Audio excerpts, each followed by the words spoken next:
understand that you're running right on schedule. I said, well, that's because the morning just began. You have a great lineup of folks, and I appreciate the opportunity to be back with you again.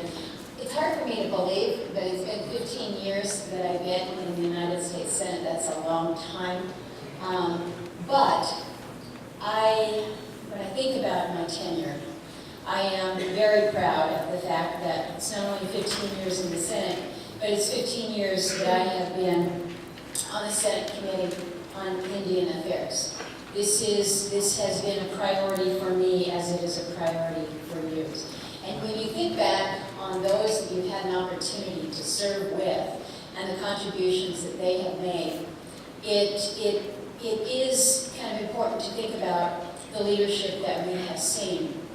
When I first came on, Senator McCain was chairing the committee, and he's dealing with cancer right now, and we appreciate all that he has done. But working alongside Senator Dan Inouye from Hawaii, Senator Craig Thomas from Wyoming, Ben Knight, Horace Campbell was a personal favorite of mine, Byron Dorgan, I still get to see a fair amount, of course, our dear friend Daniel Akaka, just wonderful, wonderful leaders. And now you have the guidance of Senator Hoeven, Senator Udall, of course, Senator Tester, and Senator Barrasso as well. So good, strong leadership working on Indian policy. And before I begin my comments, when I'm talking about those that are making things happen, I do want to recognize not only your President Jefferson Keel, but I want to acknowledge the work of Jackie Papa. And I like to give a little bit of shout out where shout outs are clearly due. You know, Jackie's not a member of Congress, she's not a congressional staff member, but she is clearly one of those trusted partners. And I think one of the great compliments that a member of Congress can pay an advocate is to say that she knows the members. And she not only knows who to call, but she really knows not only what we're all about, but really how to work through tough issues, keep us on task. And you need to know that I certainly appreciate a great deal of the work that Jackie does. So thank you for that.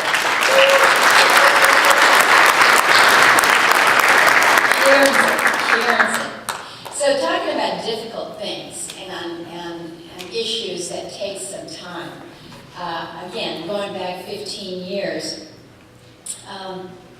one of the first proposals that came to my attention that was non-Alaska related was the Virginia Tribes Recognition Bill. It took about 15 years. AFN asked that we take a look at that. But you think about where we are, hard work, perseverance, that is now law today. So I think I hope that your takeaway message from me this morning is going to be a little bit of patience, a little bit of perseverance, but it pays off. But you got to stick with it. You've got to stick with it. And when you think about how long it took to do the reauthorization of the Indian Healthcare Improvement Act, way too long, but we got there. It took decades to punch holes in the 1978 Oliphant decision, which deprived our tribal governments the opportunity to make Indian country safe. In 2013, we made major strides with VAWA reauthorization. It was good to be with Juana yesterday and many of the others of you at the listening session that the Senate Indian Affairs Committee had on VAWA reauthorization. But we made good headway there with regards to special domestic violence and criminal jurisdiction. So my hope is that with that same commitment, perseverance, and patience, we make even greater progress with the 2018 reauthorization. I'm partnering this go around with Senator Udall and Senator Tina Smith, the new senator from Minnesota, on 2 pieces of legislation to even further expand this jurisdiction. Both are down payments, I think, on the day that we will finally overturn Oliphant and enable our tribes to fully exercise their powers of self-government. The bottom line, and you all know this, but the bottom line is safety in Indian country should be, must be, our top priority. And that's what we're going to work towards. We've been doing some other good things. My good partner, Senator Heitkamp, and I have worked on bipartisan legislation to draw attention to the cause of missing and murdered Native women with Savannah's Act. I feel so strongly that our government is not doing enough on this horrific issue. I recounted at the Indian Affairs Committee some months ago that Canada has taken a very, very, very directed and targeted look at what is happening in certain parts of their country as it relates to missing and murdered Indigenous women. We should do no less. And so working with Senator Heitkamp on this is a priority. We've also, as you know, been working to help address our Native children with the Alice Spotted Bear and the Water Sokolov Commission on Native Children. We're continuing to get this commission stood up. I have real confidence that we're going to see measurable gains there as we seek to tackle these hard issues that face our Native children around the country. And as we're talking about those initiatives that we want to continue, that we want to try to achieve some success on, I have to mention justice for Native Hawaiians. I remain committed to this initiative. It's a real disappointment for me, truly. We came so close, I think, to passing a Native Hawaiian recognition bill in the Senate back in the early days when I first came back here. We just haven't been able to get this over the finish line, and I think that is one that, again, we need to renew efforts and see succeed. I think we recognize that there is much to do. There is much to do in Indian country, but it is important to recognize and acknowledge the successes that we have seen. The 477 bill, this is a great step forward in our quest for self-governance. The 477 program, I think we have seen has truly helped build workforce development and job training programs for tribes across the country. It was one that took way too much time to get across the finish line.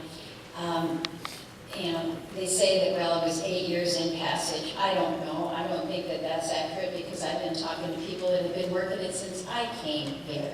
So it was a long time in coming, but it is done. I think it is significant that it was the first major tribal bill that passed this Congress. The very first one passed this Congress, and it was signed by President Trump. So I think we need to do more to kind of keep the fire on these issues. Other areas where we've seen continued improvement is funding for Indian healthcare, other vital Native programs. Continue to fight on the 8A programs, providing economic opportunities for the communities. Also doing all that we can to ensure that when it comes to resource and resource development on Indian lands, that again, the opportunity for self-determination is fully in place. And then, of course, you can't stop without recognizing that we did gain some measure of success with the commitment and the expansion of our tribal courts through funding for appeal to 80 states. And this is something that you've heard me give my commitment over the years. As I say, we've got our foot in the door when it comes to the budget and the funding resources there. It was really very encouraging yesterday at the listening session to hear that we are now seeing true gains. We're seeing resources and funding coming to our tribal courts. And so whether it was Michelle Demmer speaking as the Chief Justice there for Tlingit-Haida in Alaska, or the other women who came forward to indicate, we're seeing the results of these dollars and support through resourcing for our tribal courts. So we're making progress, but it needs to be consistent progress. We want to make sure that we're always moving forward and not taking one step forward, two steps back. So know that every step that we're taking together is good. And I think I will leave you with one more message. I've told you persistence and patience. Okay, that's good. But I do think that it's important for you all to recognize that we have been making this consistent progress at a time when all would recognize that we're operating in a very dysfunctional political environment right now. We are in a place where the polarization is as deep and divided as any time since I have been here. So to be operating and to be seeing consistent progress when you have a political environment that is as hyper-partisan as this, and to see that Indian issues are rising above that is important. And so I hope that you sense that. I hope that you also recognize that when I share the work that we've done, I'm sharing the credit with my partners on the other side of the aisle. And I think that they are also quick to share the partnership that they have with me and other Republicans. And I think that you need to know that this is somewhat of a rarity right now in Congress, where again, we can come together as Republicans and Democrats on issues, whether they relate to our health, to our public safety, to care for our women, that these are things that we can be focused on. And when we are focused, when we are strong, when we are patient, that's when we win. That's when we succeed for our Native peoples around the country. So thank you for your efforts today. Hope you have a wonderful, wonderful Congress as you're back here in Washington. Thank you for the good work that you do around the country. God bless.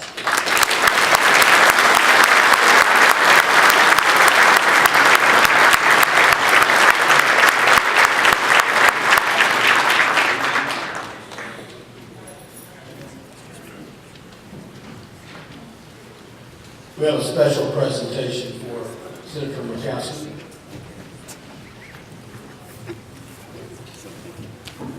Good morning. Thank you for allowing NCAI to honor the Senator this morning. Hello, Senator. My name is Sherry Treppa. I am honored and privileged to be the chairperson of the Hema-Tolokoma Upper Lake Tribe. My tribe has resided in Northern California in the area of Clear Lake since time immemorial. Our relationship with the government has been challenging, to say the least. We suffered a massacre at the hands of the U.S. Army. We were put on a reservation in the early 1900s, and we were congressionally terminated in the 50s, losing our land and our federal recognition. We were able to restore our recognition in the 80s. My tribal council and our elders have worked tirelessly to restore our government and to provide for our children in the future. Through your assistance, we have been able to establish a tribal court, and that will enable us to better protect our community, make sure that our children are not lost to the state system, and to better exercise our sovereignty. Through your efforts, we have been able to do that. We wouldn't be able to do that without all of your work. So please accept this on behalf of the tribe.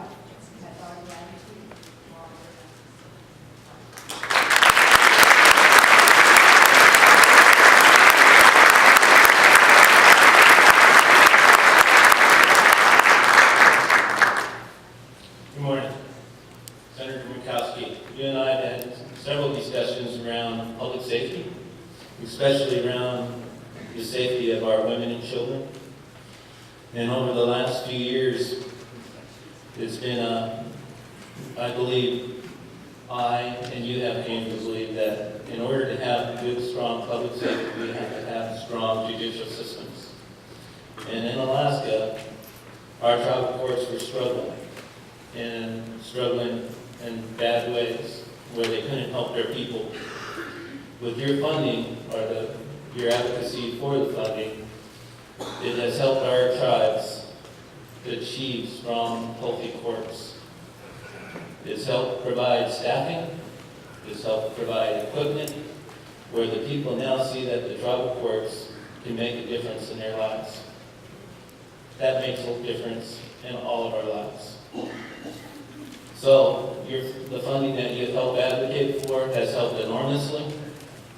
And I just want to say this, and we greatly appreciate it. So on behalf of Panama Chiefs, our executive board, our 42 tribes, we would like to present you with this gift.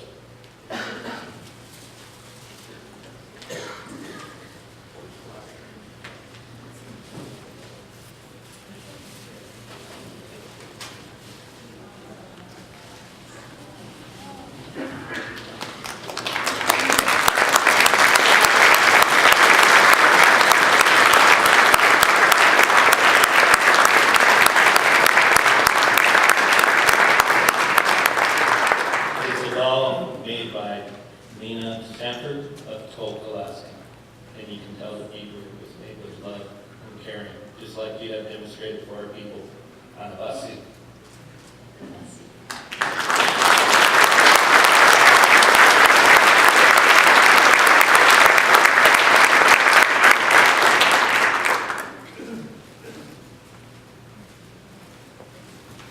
First of all, I'll say thank you, Senator. Thank you for being a champion for Indian country and tribal court funding.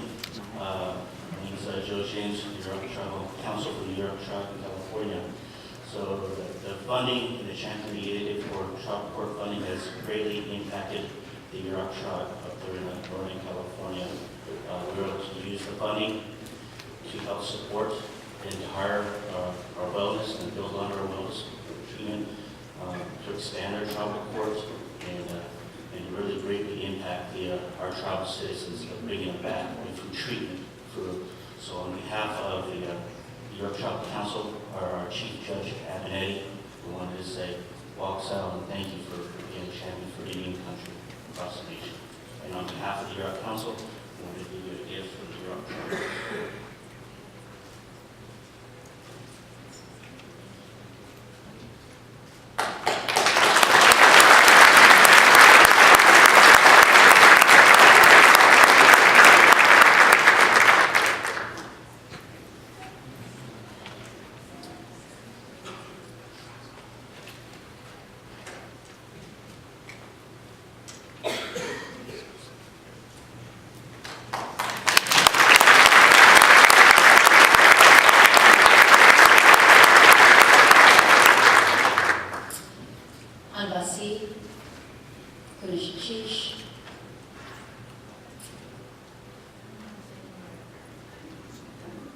Trying to think of some of those. I'll think of the other ways. How many ways to say thank you? I think that more often than not, our words are just that. It's our actions. And know that my commitment to those of you gathered here, those that you represent, my commitment to our native peoples, from Alaska to Hawaii to all throughout the lower 48, is at the center of all policy. You will not be forgotten. You are our first people, and you will be first. God bless you.